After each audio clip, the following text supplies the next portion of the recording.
Hi, I'm Lizzie and I'm a personal stylist from London, and I want to talk to you today about the 10 ways that you can stop wasting money on clothes that you never wear. Now, as a personal stylist and shopper in London, I work with a lot of very senior executive women, and one of the things that I find is that there's lots of clothes in the wardrobe that just aren't worn. So I've put together my top 10 list of things that you can do to stop doing that if that's the story that's true for you. So number one, always review what you've got before you go shopping. It's really common for people to just buy things willy-nilly and not actually think about what they've got in their wardrobe. So before you do any shopping, it's just worth every now and again just having a flick through again and just reminding yourself what you've already got, because sometimes you can just think, oh, I've forgotten I had that. I don't really need anything new. So just review your wardrobe every now and again just so that you're clear on what you've got in your wardrobe. So that's my number one. Number two, it's really important that you have a basics wardrobe first. And what I mean by that is just to make sure that you've got those things in that are just kind of boring, just the stuff that makes everything else work. Now, personally, I love basic clothes. I've got a really simple style. I love minimalist style. That isn't everybody's cup of tea, but if it isn't your cup of tea, it's really important that you've got those things in your wardrobe, and often they're the things that people don't really buy when they're shopping. If you're someone that doesn't really enjoy shopping, you're much more likely to find things in your wardrobe that have caught your eye, that are a little bit interesting. They're not the things like the plain black top or the white t-shirt, the blue jumper like the one I've got on now. It's not going to be those things that float your boat. So you might find that you've got a wardrobe that's devoid of any of those kind of boring pieces, and that might make you struggle to wear other things, which inevitably leads to money wasted on clothes that are hanging in your wardrobe and not worn. So if that's you, please follow number two and get those basics in first. Number three, make a list. Don't shop spontaneously. I know it's fun, maybe going out with your girlfriends or shopping if it's a hobby for you, but don't shop spontaneously. Even if you've got a plan to go out and shop for fun, have an intention of what it is that you're looking for and what you need. Yes, sometimes you can buy the odd thing, but if you're going to do that, make sure that you're buying it for the right reasons and not also because you're emotional, whether that's a high and you want to treat yourself, or low because you're fed up, because it's those kind of shopping trips that often end up with lots of things in your wardrobe that have never really been worn. They've just been bought to kind of satisfy that craving to get that hit, that dopamine hit. So just be careful not to shop spontaneously. And number four, that leads me into number four, is to make a list. If you shop with a list, you'll end up buying things that you need and not just things that are going to just hang there. A little bit like what I've said before. Just think about what it is that you need before you go, write it down and shop with intention, kind of one item at a time. Number five, only buy pieces that have got something in your wardrobe already that will make it work. If you're buying things that then require something else to make them work, they're just, again, it's wasted money. And often if you think, oh, I'll buy that and then I'll go and get that extra bit, often that's the bit that you can't find, and then they end up sitting around in your wardrobe. Now, sometimes what will happen is, and this happens for me when I'm with clients, we'll buy something and we know we need an extra bit and we're looking for that. And hopefully, like if I'm out shopping for a day with a client, I'm hoping that we might buy that at the beginning of the day and I'm still got my eye out for it down as we go through the day. And equally, if even by the end of that day we haven't found it, I'll then look online and send them some examples of things they could try with that. But if we can't find that bit, I urge them to just take it back, because it will just sit there. So if that sounds like something that you do, then I really urge you just to not shop unless you've got the thing that will make it work already. Number six, unsubscribe from newsletters of brands that you follow and like. This is something that people get caught out by all the time. You're at work, you're a bit bored, the newsletter pings and there's an email from any old brand, whether it's ASOS or Net-a-Porter, whatever level you shop at. Equally, this is also true of following influencers on Instagram, where you're like the latest thing, it's a buy now thing, it's going to sell out.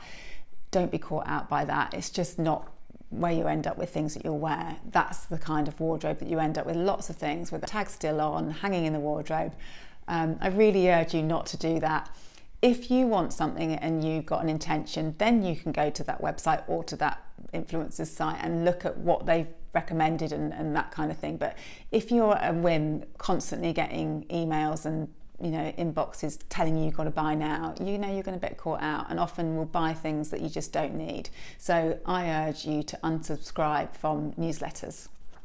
Number 7, that brings me back to online shopping. Stop impulse buying online. It's really a huge problem for ending up with things in the wardrobe that you don't wear. They come, they don't fit, you can't be able to take it back, the queue at the post office is too long, you're off on holiday, you forget, all of those things. Don't buy impulsively online. I know that some people really do need to shop online because they don't live near any stores, but I urge people to be really careful about that, because that is something, hours wasted, time wasted, money wasted on things that are not worn, having to be sent back. So I really urge you to start thinking about not shopping impulsively online, especially if you're kind of someone who shops when you're bored, you're at home on your own maybe, or your kids are in bed, whatever, and you're just sort of scrolling and buying impulsively. It's a waste of time and money. So I urge you to stop doing that.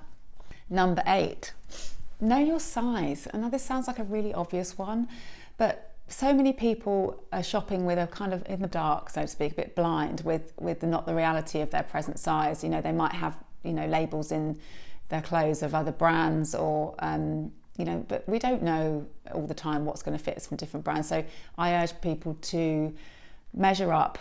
Is how I say it. Measure up, have your sizing in front of you if you are shopping online.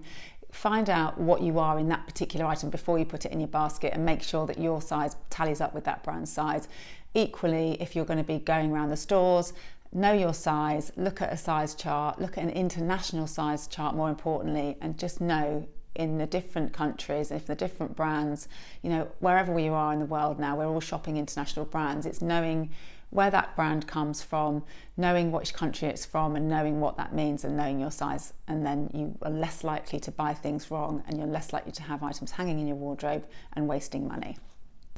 Number 9, know your signature style. A lot of this spontaneous shopping is obliterated when you know and you just own the fact that you know what you like, the style you like.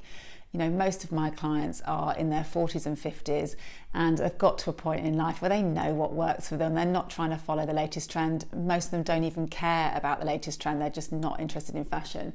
We're dressing for work. We want stuff that's going to last a long time. When you know what works for you, you know what your uniform is, you can just buy much easier. And it's when you go away from that often that you end up having clothes in your wardrobe that just don't work. Now, that is not to say that it's all boring and monotonous, because sometimes, yes, new trends come in, they catch your eye, it's worth trying. But again, it's about being conscious of that and thinking, I'm going to give that a go.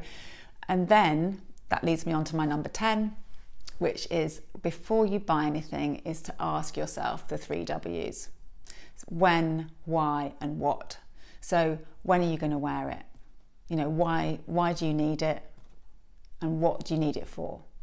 So when you're going to look at new things, for example, outside of your signature style, if you ask yourself those questions, you can really see whether it's going to fit in. And I'll give you an example. Often for me, I've got very minimalist style. I like quite boring clothes, some might say.